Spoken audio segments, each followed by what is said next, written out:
Ladies and gentlemen, it is a great moment for the Council of Europe to welcome the Prime Minister of Armenia, Nikola Pashinyan.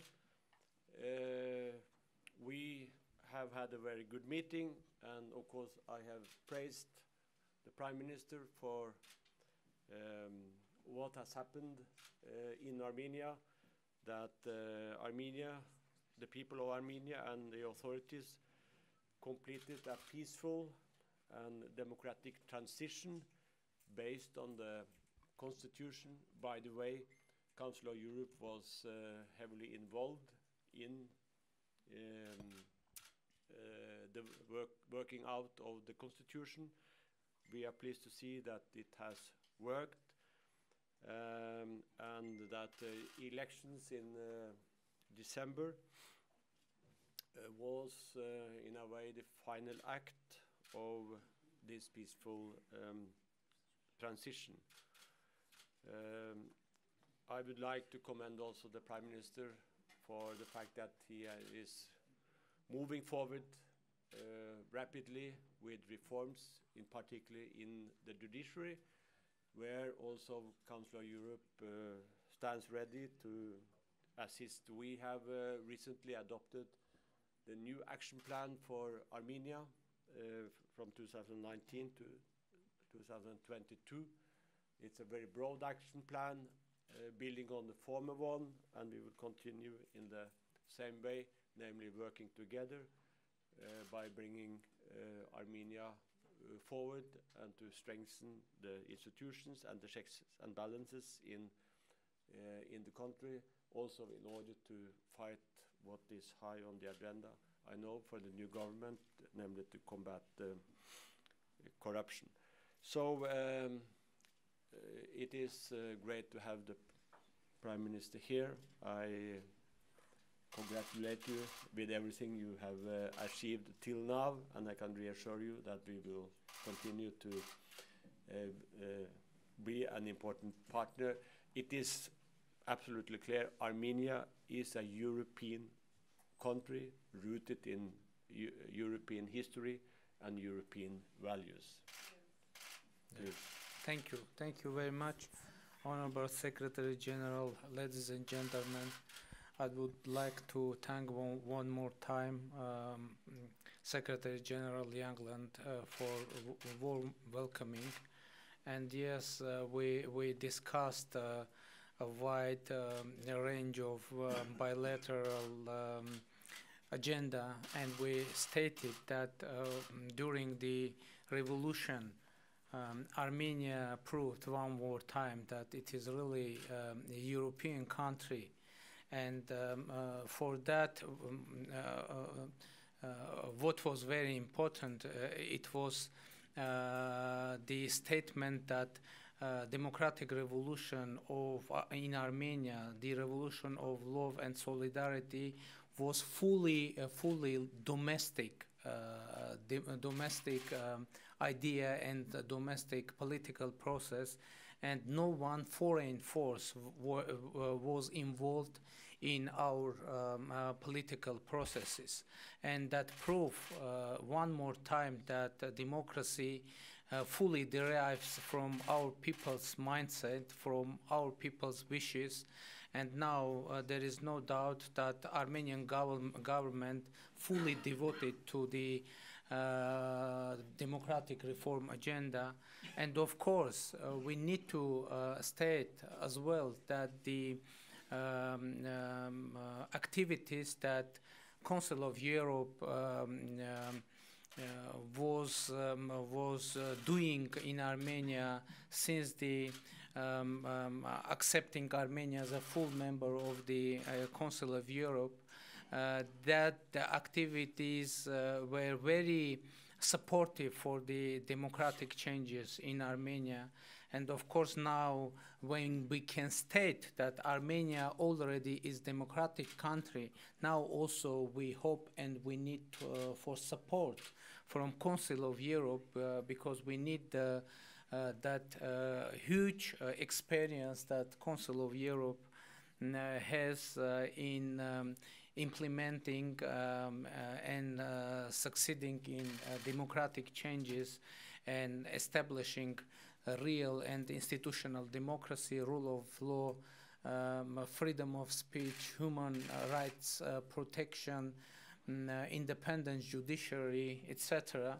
And we agreed that we will continue to cooperate fully in making Armenian democracy stronger and stronger. Time for some questions, please. Yes. After the Vienna meeting, Defense Minister Tonayan gave a statement which contradicts your attitude towards the meeting. What would you like to say about that? You know, I don't think that there is a contradiction. It is an issue of the interpretation of situation, because you know our only proposal is to stop to threaten each other with force.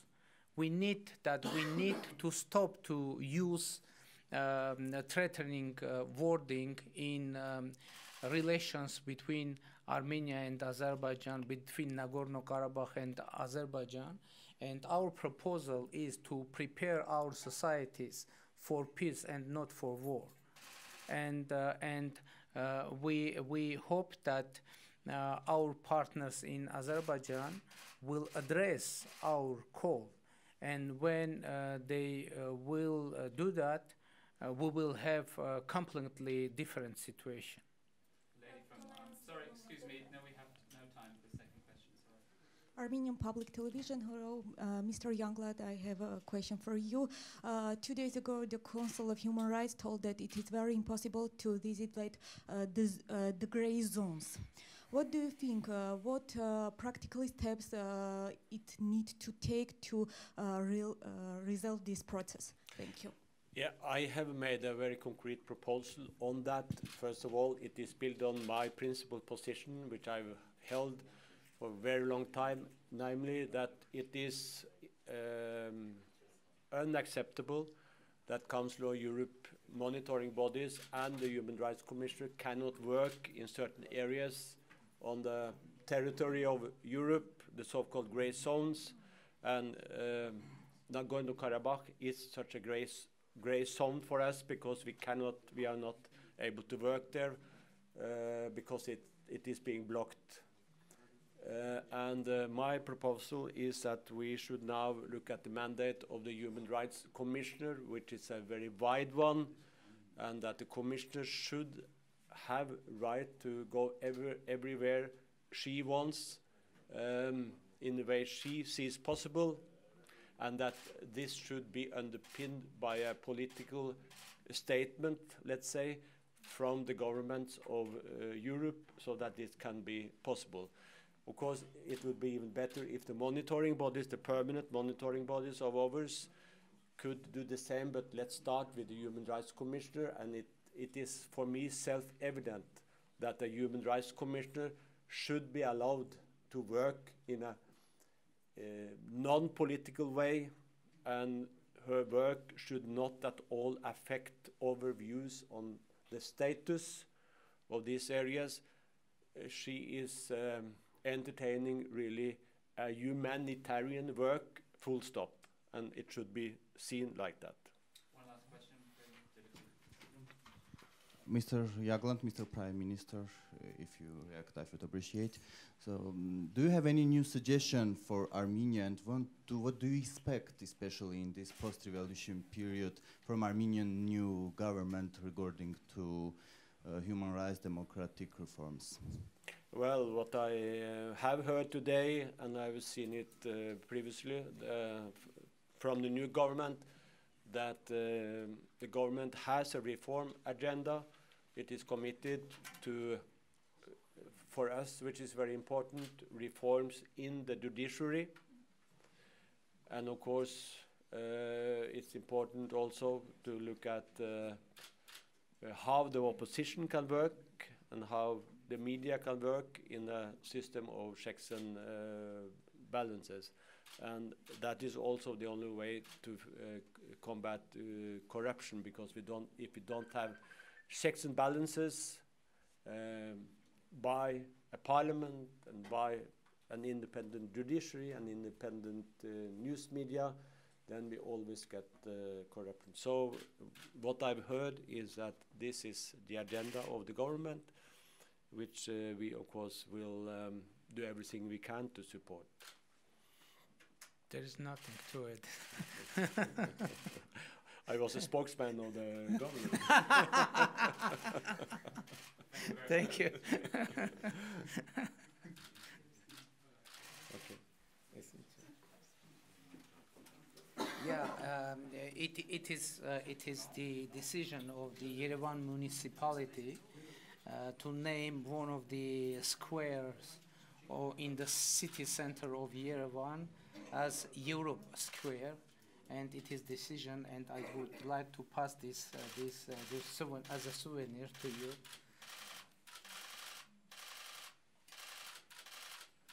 So we have Europe Square in Yerevan. Thank you very much. And it underlines what I said at the outset, that Armenia is a European country, has always been, and it is rooted in European history and European values. So thank you very much for that. Thank you. Thank you very much.